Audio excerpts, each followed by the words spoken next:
name is Mark Harrington, and I live in Dallas, Texas, where I've been living for about the last 30 years.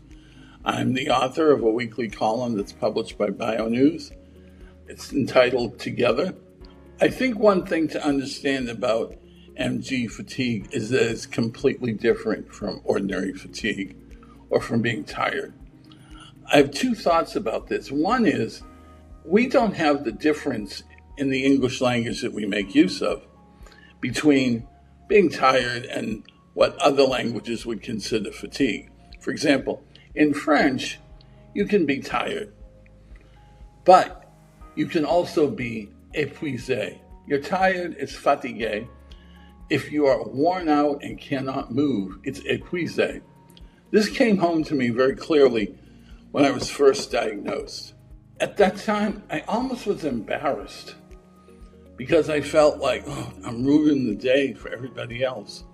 And also, you're out in public among all these people, and all of a sudden, you are doing something that you think is going to be distracting for everybody else. There are times where I feel guilty that I'm making the people around me uncomfortable. But if you're patient with me, if you realize that there are going to be times where I'm going to have to back out of something at the last minute, or maybe even leave at an earlier time than I had expected, that's going to have to be my new normal. And I have to say that my circle of friends, they're all on board with that.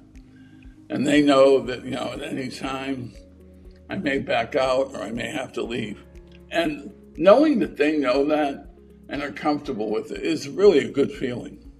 I think that in order to adapt to the fact that fatigue is now part of your life, there's a couple of things you can do. Number one, take a day or so and sit down at your desk or wherever you do your thinking and your working and break down your week. What I've done is I've taken the things I need to do every week and I've assigned them a place in the week. For example, laundry could be Monday.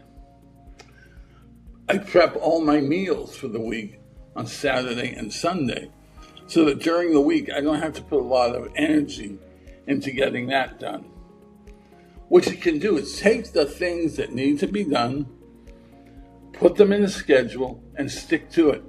And by stretching them out over the course of a week, they no longer seem like these insurmountable obstacles. You now see little things that are easier to cope with. And importantly, if you get too tired someday to do something, don't do it. There'll always be a tomorrow or the next day, or maybe some weeks it just doesn't get done. The important things I think every day are, number one, keep your medicines on track. Number two, have some time for yourself where you do something that just isn't important.